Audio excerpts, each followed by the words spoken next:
strong meeting with the Teamsters.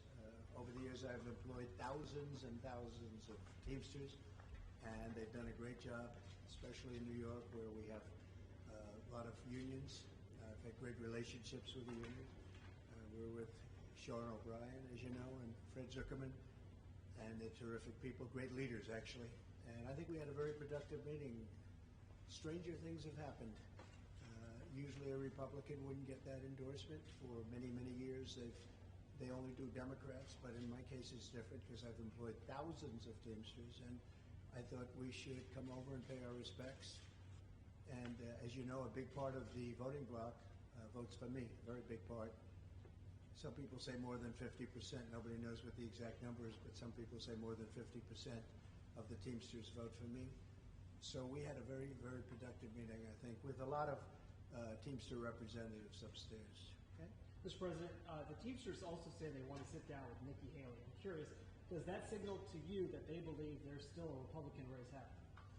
I don't know that they're going to meet with. I mean, she's down at 12%. I think a poll came out today. It's 88 to 12. So I don't know. If they want to waste their time, they can do that. That's up to them.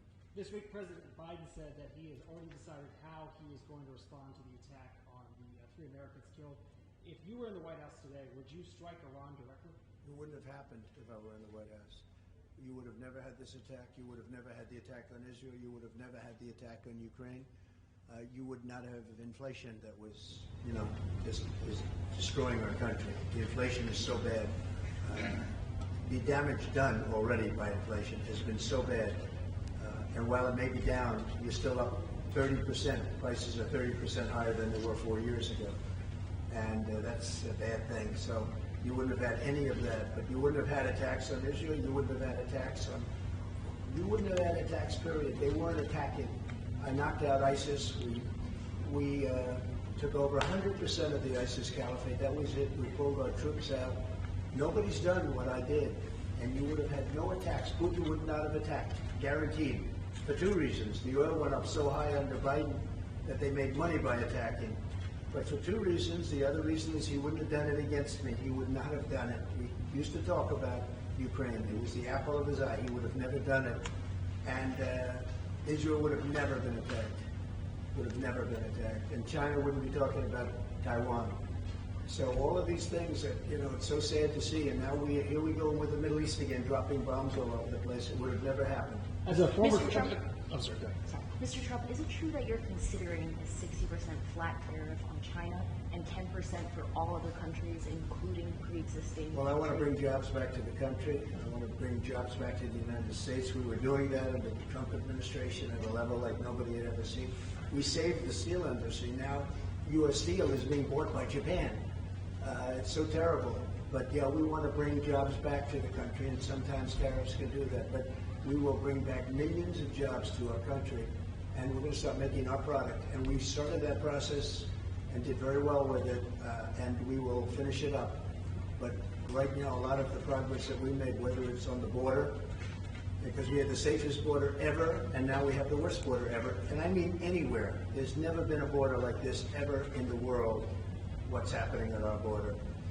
And I hope the Republicans and the Democrats don't make a bad border deal, because a bad border deal would be worse than no deal at all. You don't need a deal to tighten up the border and to make it secure. I had this most secure border in history.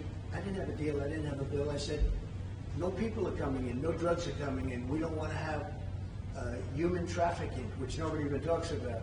That is the number one. You take a look at that border today. Human trafficking is up 114%, they say. 114%. You wouldn't have that. We were working so hard on human trafficking. It's a horrible thing. You think of it as sort of an ancient crime. It's not ancient. Because of the internet, it's a tremendous money for the people that do it, a tremendous moneymaker. None of that, you would have had none of that. And now you look at what's happening, the numbers are astronomical. And drugs too. Drugs pouring in through our border. And you have the right to close up your border. You don't need bills that complicate it and make it to a level that nobody's going to be able to do it. And the minimum was 5,000 people a day, if that can be right. It's hard to believe that can be right, but they were negotiating to allow 5,000 people a day, that's a tremendous amount. Nobody wants to have that happen to our country, and they're still not going to know where they're coming from. Right now, we have no idea who these people are that are pouring into our countries. Last night I watched where they're beating up police officers in New York City, a gang of people that just came in that didn't speak English. Nobody knows who they are, where they come from, and very importantly, they come from, I can tell you, they come from jails and prisons, they come from mental institutions and insane asylums. And they're terrorists. They have a lot of terrorists coming too. And we don't want them, I'm sorry. So we had a very strong border. What would you say? Are you planning, thank you, do you plan to try to use campaign funds or PAC money to try to pay some of the penalties in the New York defamation and fraud cases? I don't understand. Are you thinking of potentially trying to use campaign money to pay some of those penalties that you might incur in the New York fraud case and the defamation case? I didn't do anything wrong. I mean, that's been proven as far as I'm concerned. And actually, we won in the Court of Appeals. You probably saw that. That case has been largely won in the Court of Appeals. That was a political case coordinated with the White House by the Attorney General, I assume is what you're talking about. And we won that case largely in the Court of Appeals. And then the Carroll, also the defamation case, the additional penalty That's this week. a ridiculous case. That case is a ridiculous case. We're appealing it. She didn't know anything about me. She didn't know when it happened. There was nothing. People are looking at that case. It's a disgrace. We're appealing that case. We had a very hostile judge. We're appealing that case. It's a ridiculous case. Traditionally, Would you block the U.S. steel acquisition by Nippon Steel from Japan if you were in office? I would block it. I think it's a horrible thing. When Japan buys U.S. steel, I would block it instantaneously, absolutely. traditionally, former presidents would get access to intelligence briefings. Biden canceled access to you in 2021. I'm curious, though, if you end up being the Republican nominee, like things are leaning right now, would you expect intelligence briefings as the Republican nominee? I would not give him intelligence briefings because I don't believe he's competent. So I would cancel for him because I don't believe he's competent. Mr. Trump, there's been a lot of talk about your role in the immigration talks ongoing on Capitol Hill. Can you outline those conversations you've had with people? And is it true that you've told people that you don't want to see Democrats, particularly President Biden, get a win on this? No, I didn't say that. I did say that you have to, if you're not going to get a great border bill, an immigration bill, don't do a bill. If it's not going to be good, if it's not going to solve the border problem, don't do the bill. And that was very important to me. And a lot of people do call me and they respect me and they say, what do you think? If the bill's not going to be a great bill and really solve the problem, I wouldn't do it at all. Not for political reasons, just for U.S. reasons. Wouldn't there be some benefit for Republicans? Wouldn't there be some benefit for Republicans in looking like they supported a bipartisan bill? Yeah, you could view it either way, frankly. I just want to see a great bill. This isn't Republican or Democrat. That's a terrible bill. 5,000 people a day, that's a lot. That's like record-setting stuff. No. I want to see a great bill. If we get a great bill, we should do it. If we don't get a great bill, but I don't think you're going to get a great bill. And if you're starting at 5,000 people a day, it's insane. It's insane. So what would you say to... We just had a meeting with the Teamsters, and one of the biggest problems they have is millions of people pouring into the country. And that's a killer for the Teamsters, and I'm going to stop it. And that's why the Teamsters, I think, support me. Now, I don't know if the top people will support me. We're going to have to find that out. But within the union itself, I have tremendous support. If you had to give it odds on the Teamsters endorsement right now after the I meeting? mean, they never do that. They never give it, but 10%? I felt, yeah, I mean, we have a good shot, I think. They like what I do. They never had a better 4 years than they had during the Trump administration. I can say that for a lot of businesses and a lot of people. African American, Asian American, Hispanic American. They had the best 4 years they've ever had. The UAW chose to endorse Biden just last week. I know you called the UAW leader a dope. I'm just curious, is that something that the Teamsters can expect if they end up backing Biden? Are you going to call them dopes too? Well, I think the UAW made a terrible decision. And by allowing all electric cars, they're all going to be made in China. You're going to have no jobs over here. But I will not allow all electric cars. I'm going to have all kinds of cars because the electric mandate is a disaster. They don't go far enough, and they cost too much, and we don't have the materials to make them, but China does. And you've heard me say it 100 times. No, I would end that. I would You can buy an electric car, absolutely, but you're also going to be able to buy other types of cars and types of propulsion, depending on what you want. You're going to be able to buy what you want to buy. We went, many of you were there, Iowa, where it was 40 degrees below zero on voting night. 40 degrees below zero. And did you notice all those cars pulled over to the side? They were all electric cars. They don't work well in cold weather. That was very cold weather. I just want to say, though, we had an incredible month. We beat in Iowa, knocked out the competition, and got the best vote, percentage-wise, margin-wise, of any candidate that ever ran. And we went to New Hampshire. We got the most votes of anybody that ever ran, and actually the most. That's sort of like the home run record. Who had the most home runs? Who had the most hits? We got the most votes of anybody that ever ran in the New Hampshire primaries. So, I mean, we just had an incredible time. We're now focused on Nevada, which is next, and we think we're going to do there, get close to 100% of those votes. And then so we have the islands coming up too, by the way. You know that. Don't forget that. That's for 4 delegates. But we have that coming up. And then we go to a place that's been very good to me, and I've been very good to them, in South Carolina. I think we're going to do great there. We see a poll today that we're like 40 points up. In fact, we actually went up over the last week or two. But right now we're going out, as you know, next week we're going to Nevada, where we have the caucus, the big caucus, and I think we'll do very well.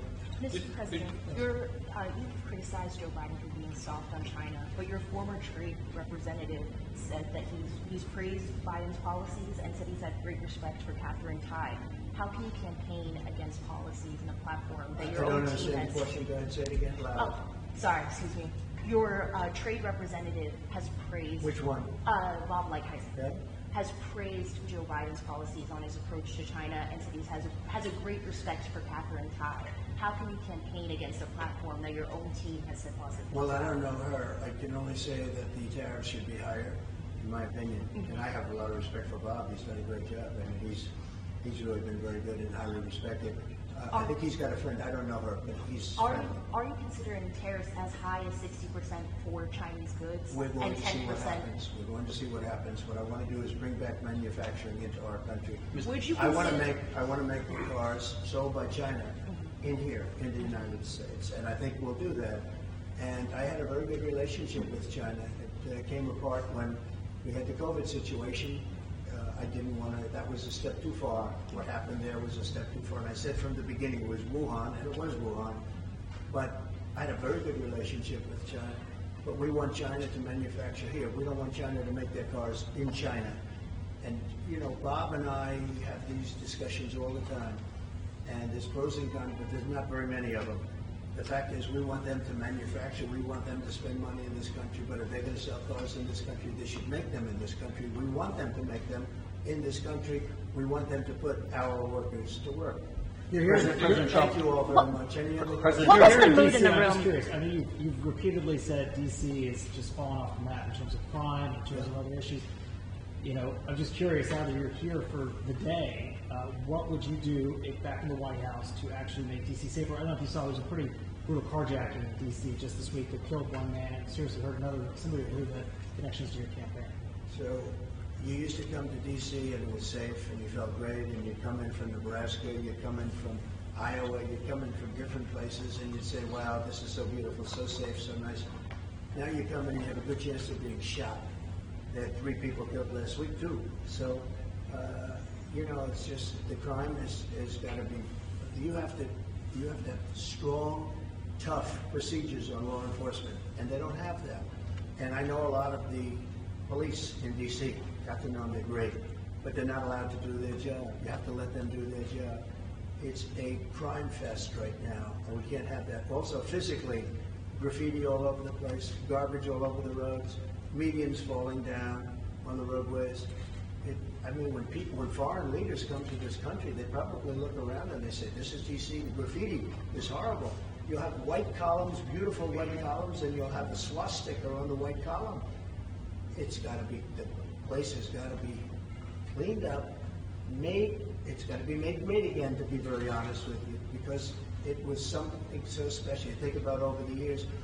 And frankly, in my term, when I saw tents starting to form in the parks, we took them out. We had to take them out immediately because once you have, you can take out 2 or 3. When you have 1,000, if you look at what's happening with the homeless in D.C. and probably the migrants too, because the migrants are coming into D.C. at levels that they've never seen before. In all fairness to D.C., and you have hundreds of thousands of people coming into this country, millions and millions of people. A lot of them are coming right here. We have to make our capital safe, and we have to make it clean and respected and beautiful, and that's part of my plan. And we're going to run it through the federal government, and it's going to be run very tough and very smart and very safe. People are coming here and they're getting shot. They come here for an evening. I want to see the Lincoln Memorial. I want to see something. I want to see something so beautiful. I want to look at the Capitol building. I want to look at the White House. And they go home in a casket. Not going to happen. President Trump, one of the Teamsters. I realize you said that it wouldn't have happened, meaning the strikes in Jordan, if you were president. But President Biden is now facing a decision to react. What would you do if you were in the Oval Office? Well, the first thing you do is you don't say what you're going to do. And he shouldn't be saying what he's doing. He says, well, we're thinking about doing something. You got to do it. You got to get it done. But it's so important that I have to say this. This should have never happened. When I was president, Iran had no money. They had no money to do this. They had money to live, but they didn't have money to do this. We would have made a great deal with them. I would say, had it worked out differently, 2 weeks after the election, we would have had a great deal with Iran, and they would have been happy. Everybody would have been happy. Instead, Iran now has $200 billion, and they're spreading their money all over the place, and things are happening that would have never happened with me. And most Democrats agree with that. It's very interesting. I watched over the weekend one of the shows, and they said, two people said, I do agree that this would not have happened with Trump as president. So. President Trump, one of the Teamsters executive board members objected to your visit today, calling you a known union buster, scab, and insurrectionist. What's your response to that? They're wrong about that. I've dealt with unions for my whole life. I've had a great relationship with unions, and do it both ways, frankly. I mean, I have unions, and some jobs I have non-unions. Some parts of the country, they really don't have unions, actually. If you wanted a union, they don't have them. Other parts, I happen to grow up in New York, and I've done great there, and we had all union just about.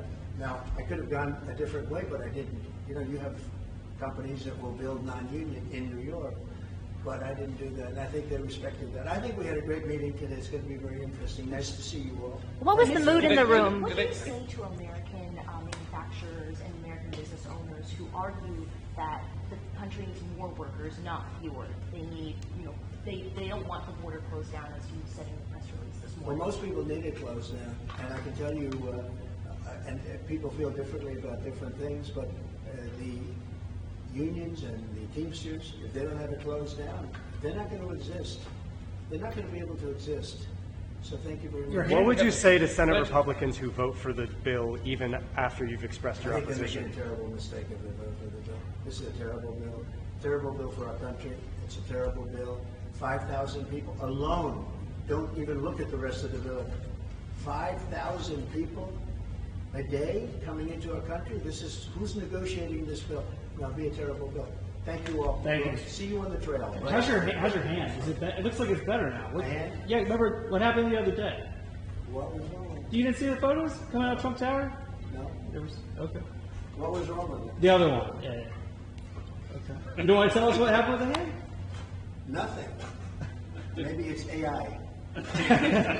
Nothing. Did you not get a paper? I think it was like a Did you paper. talk about infrastructure? Any other priorities of the Teamsters or self-driving cars that they're opposed No, to? the infrastructure is very important to the Teamsters because they're the ones that largely build it. We had a great meeting today. What about right to- Sean is terrific, Fred. Did right to work come up? We talked about it. Do you agree with their We position? just had a very good discussion. We didn't come to any conclusion, but we had a very good discussion. Thank you all Thank very you. much. Thank you. Thank you.